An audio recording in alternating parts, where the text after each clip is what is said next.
Hello everybody, hope we're all good. Thanks for all your support. Let's sort this book out. Thanks to everyone who likes, shares, comments and subscribes. It means a lot. Let me know what your thoughts are on these little uploads, whether you prefer these little uploads or a full podcast, or whether you like both of them. It's something I want to work on going forward. I want to talk about friendships. Now, I read a quote years ago which said, I'd rather have crumbs with bums than steaks with snakes.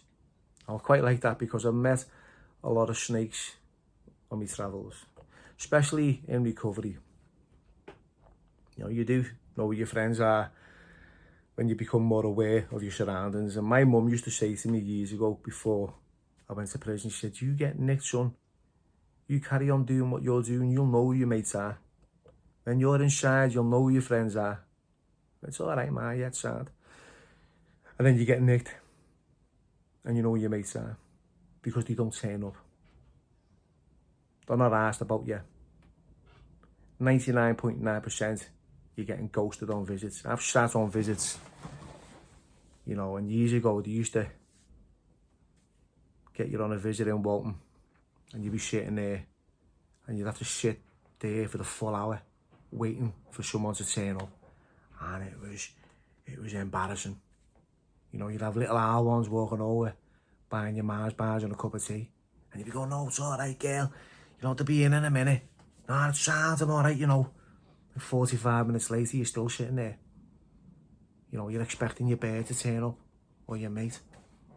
You know, and he don't, and, you know, 5 minutes before the end of the visit, the screws come over and go, come on, lad, let's go back to your pad. And it's horrible. It's a horrible feeling. You know, when you feel really, really lonely, you know what it's like. I've had that loads of times. You know, Dear Johns. You know, it's quite, yeah. It's quite sad. Quite sad. So, yeah, you know who your mates are when you're getting it. And, you know, I always try to find friends. And it never really materialised. I'd have people knocking at me marsh when we were kids, and there was loads of us. I was the oldest out of 6, and there'd be, you know, kids knocking for our Tony, and they go, all right, is your Tony coming out to play? I'd be going, yeah, he is. All right, lad, you come down, there's your mates at the door. And there'd be another knock. Is your Kevin there, lad? I go, yeah. And I'd be always feeling like, feeling it, you know what I mean? Be, you know, kids knocking for our Kelly and our Alicia, and, you know, and there was never anyone knocking at the door for me or our Joe, because Joe never really had anyone he could, you know, he could relate with. He used to spend a lot of time with me. I used to take him out, even from an early age, you know, and I've done the best I could with him, with what he had. So I always resented, like, me brothers. You know, I felt jealous and envious of how they could form positive friendships with people. You know, I couldn't understand what was wrong with me. You know, I do now. You know, it took a long time. It was only when I got into recovery that I realised that I suffered with, you know, low self-esteem. You know, I lacked in confidence. You know, all the experiences that he had from an early childhood with my dad conditioned me to become who I was, because he beat me up on a regular basis. You know, and I didn't want to, you know, have people knocking at the door asking for me, and me open it with a black eye. And, you know, that's how it was. I remember getting battered on my 12th birthday for coming in half an hour late. I was sat in the kitchen with my brothers and sisters. We were all at the little table with the party hats on, you know, and my dad come in and he battered me in front of them.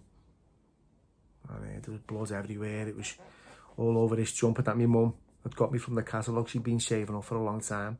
It was a silver grey top, and he had silver grey, you know, pants, like chino kind of pants. And, you know, my brothers and sisters are all, they got tears in their eyes, and they're all, you know, sobbing at the table, and I'm on the floor in a ball, you know, pleading with my dad to stop. You know, that's what it was like in our house for me. You know, 12 years old. I remember my ma screaming at him, "You bastard, leave him alone." And he just stormed off into the living room, and my mum's telling me to get me top off, and she's throwing it in this bowl full of salt water trying to get all the blood out of it. Because we had nothing, and, you know, like I said, she'd saved up every week for this. So that's where it all stemmed from for me. That was just where the struggles began. So, yeah, it's always difficult to recount that story, because it's one of those memories that'll never fade. It'll never go away. It's a significant memory, and it's a painful one. Although I've spoke about it and written about it, it's still there, and it still haunts me. And I could never understand why. You know, I was attacked by my dad, who was my hero, who I loved. You know, even when he's beating me and I'm saying to him, "I love you, Dad. What are you doing? Stop it, please." You know, yeah. So I kind of went down the wrong path. Not because of that, probably because I didn't want to be in the house. You know, and then the friends you meet are like people you're standing on street corners with. And then one thing leads to another. You're smoking a bit of weed with them, and, you know, then you don't realise that you've got this addictive personality, and then you're snowballing into addiction. One thing leads to another. You're chasing that El Dorado. You're looking for that next high. Before you know it, for me anyway, within 12 months, I'm in the grip, and I'm going to prison. And again, that's when you know you've got no mates. There's no one there for you. And there's a lot of people on the inside that maybe some are lucky, some get visits, some get great parcels. But if you're like me, and you're in the grip, and you're very destructive in the way of life, no one's turning up, you know. And it wasn't until, like I said, I got into recovery, and I went travelling, and I'm in Thailand, and I'm in this meeting in Chiang Mai, and it's full of Yanks. The meeting's full of these old school Americans who've been around for decades.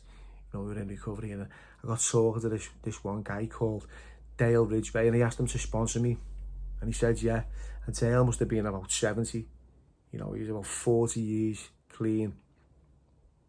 He was an old war veteran, and he was full of wisdom and knowledge, and I was inspired with what he said. And I'd sit there and I'd ask him questions, and I'd talk about like what it was like for me growing up, and all my insecurities and all my fears.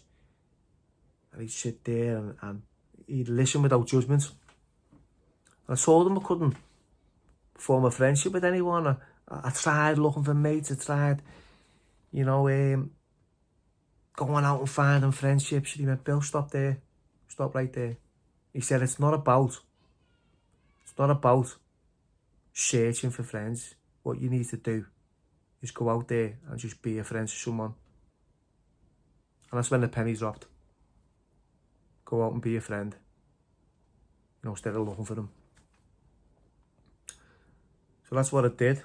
I started to listen to others, to sit with them when they were struggling,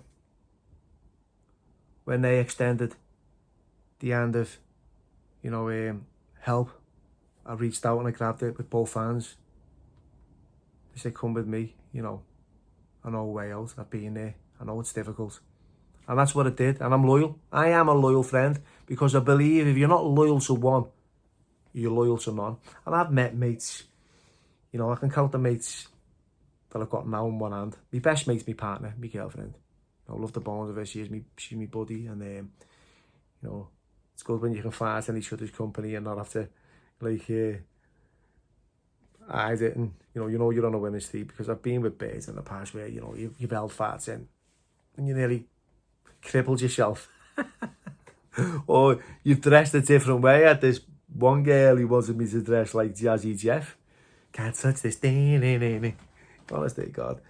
See them pants over there, Bill, with them big flared, like, kecks at the bottom? They'd suit you." I go, "Yeah, they would, wouldn't they?" Yeah, if it was a wool, yeah. I'd end up wearing them. I'd have a quiff on me like an RS Cosy spoiler.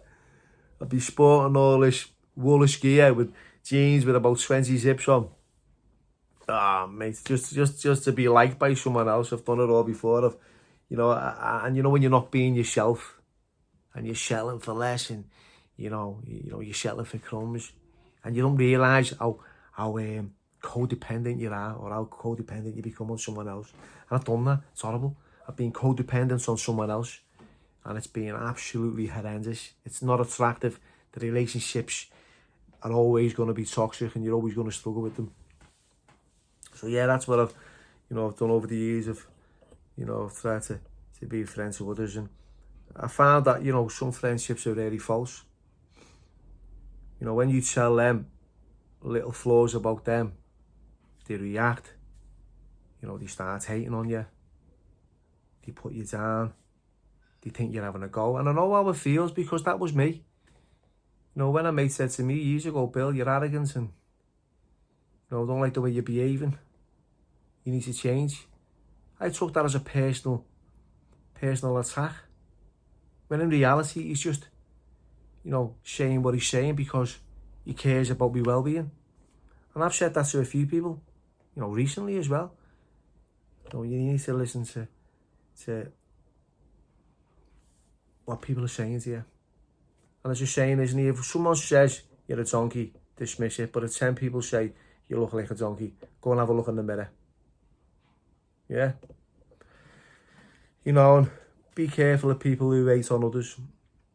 Avoid them. Because if they're hating on others, they're hating on you. That's the truth. Now, I don't really know where I've gone with this one. I've just got back from Mexico. Thanks for all your support while I was out there. And I'm glad you enjoyed the little uploads. My little boy is still on Mexican time. So I'm shattered because he won't go to sleep and it's still 4 in the morning, that kind of grip. I feel sorry for him because he's like, yeah, but I appreciate all your support, and I really do appreciate everyone who's been a friend to me on here. Thank you. It does mean a lot, and if I can answer you, I will. If I can't, I do apologise. Sometimes I struggle with, getting that little bit of time. But yeah, once again, take care.